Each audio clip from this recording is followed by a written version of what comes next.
If you're trying to balance all of these, you will take all the productivity advice that you can get.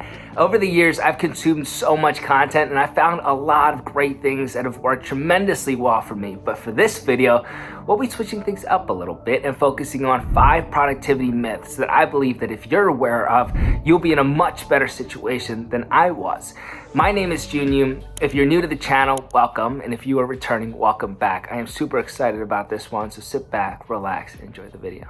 Myth number 1, you can't do it alone. I understand that when a project is so new to you and it's in a field that you have absolutely zero experience in, you want the help of or the approval of somebody a little bit more versed than you. Or perhaps you just want your closest friends to join you because it'll be more fun that way. That comfort level is something that we naturally seek as humans, so I get it. But I can tell you from experience, a team only works well in the long run when the people in it are the right ones. And the right ones are very difficult to come across, and more than that, if you don't choose the right ones, they'll just become more of a distraction and something that holds you back versus something that allows you to be more productive. So what do I mean by the right ones, right? Of course, there should be some sort of experience or skill set that you guys can leverage as a team, but I'm talking fundamental character traits of an individual that you'll be working intimately with for an extended period of time. So are they hardworking? Are they honest? Are they transparent? Are they loyal? Are they disciplined? Are they focused? Those 6 things, they're very hard to come across in an average person. And let's be real, people our age, there's more people not like those character traits than like those character traits, and even in our closest friend groups, right? And so what happens is you wait for somebody to say, hey, that's a great idea, or hey, I'll join you. When in reality, you have no idea if they're actually going to allow you to be more productive in the long run. And so that time is so much better used with just getting started. I'm telling you right now, you are way more capable than you could ever imagine. And there are so many resources out there that you can leverage for other insights.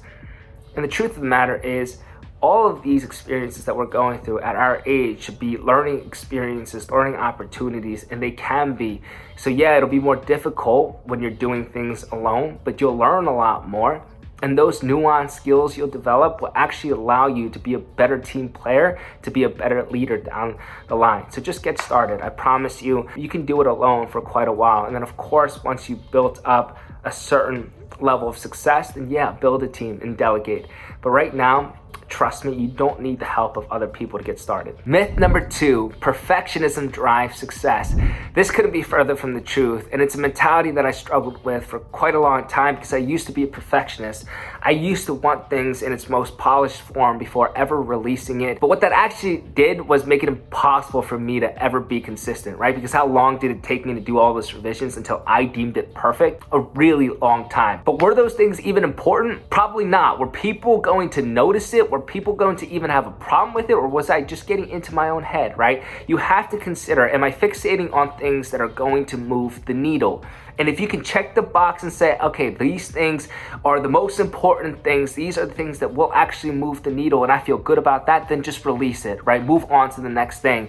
Because the way that we evolve as a human being is having a body of work that we can look at and say, okay, these are my weaknesses and I'll continue to improve upon them. These are my strengths and I'll continue to build upon them. So you can imagine if you can make that body of work grow more quickly by just releasing things without thinking about making it perfect, the more quickly you'll grow as a human being. So don't ever think it's about perfectionism. And the truth of the matter is, when you are first starting out, you probably have no idea what quality actually is, right? You might have an idea, you might view it as high quality, but for example, if we're talking about social media and we're talking about creating content, even if you think something is high quality, it might not actually stick with your audience, or it might not actually do well with the algorithm. And you won't know that until you have a bigger body of work. So release it. Okay, just move on. It's not about perfectionism. In the beginning, it's about getting a lot more quantity so you can figure out the quality later. Myth number 3, more hours mean more productivity. No, it is not a flex to be studying 11 hours every single day. It is not a flex to be too busy for your loved ones, and it's certainly not a flex to only be able to get through your days with 10 plus cups of coffee. Stop focusing on the number of hours you're working and focus on what you're doing within those hours. That's what's actually important. So for example, if you're a student and you're studying those 11 hours, but you're only getting B's, you should be thinking about, it to yourself, perhaps there's a way to do this more efficiently that will be more effective, right? Because the truth of the matter is, when you get into university, you will have harder classes and more of them simultaneously. So what are you gonna do then? Rack up the number of hours you study to 20? No, because that's not feasible. So the idea is you should be taking the time to do the research. You should be taking the time to practice developing your study system now, right? And make this more efficient so you have more time to do the things that you want to be doing. So you should be focusing on encoding and retrieval practices that do higher order thinking, right? So are you priming the information? Are you ensuring that you are thinking about groups and relationships and thinking about that why and that how, that bigger picture when you are in your lectures?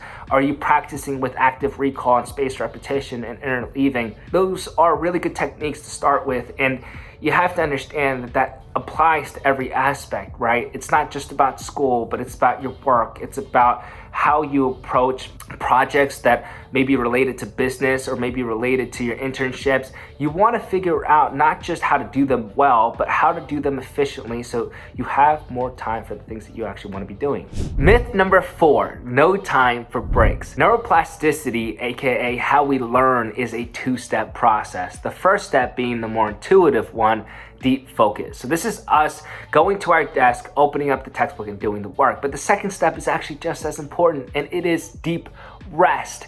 This is where the actual rewiring of the neurons happen. And too many times people just fixate on step number 1 without thinking about step number 2, right? So this usually comes in the form of how many more hours can we study, versus what you should be doing is we're going to allocate a certain amount of time for our study. We're going to make sure that it has intention, it's going to be intense, and that we're going to be using effective study techniques, but also prioritizing the rest that comes after it. So what type of rest can you do? There's a lot of great literature around non-sleep deep rest protocols, as well as naps a few hours after you're studying. But just in general, when you are time blocking, when you're proactively scheduling, always start with time for rest and play. So that could be either one of those two things, but in general, it could be you hanging out with your friends. It could be you going out to dinners. It could be you going on a walk. It could be you doing your hobbies or going to the gym. And so always make sure that you are prioritizing that rest, because it's absolutely integral. It's not just this weird phenomena that people keep telling you to do. No, it's actually really important. And the truth of the matter is, you want to be productive for a long time, right? Longevity is important. It's not that you want to have this short spurt of a year or 2 years or 4 years where you're in your prime. No, you want to be able to do this for decades, right? And if you're going to do that, you want to make sure you're not burning out. You want to make sure that you are able to recover properly each time, so that you're actually able to, in your subsequent session, put in the same amount of effort as you did before. Myth number 5. Productivity is toxic.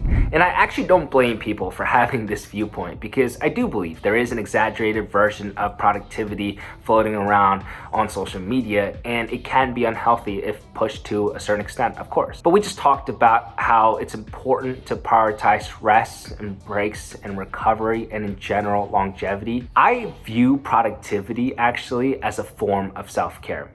What does that mean? Well, I'm always looking ahead at my future self and trying to put him in the best situation possible. That's what productivity is, right? So my version of toxicity to myself is, if I don't want to be doing something, continuously prolonging it and procrastinating on it, because I'm just putting my future self in a worse situation, in a more difficult environment. I don't want to be doing that, right? That's being toxic to me.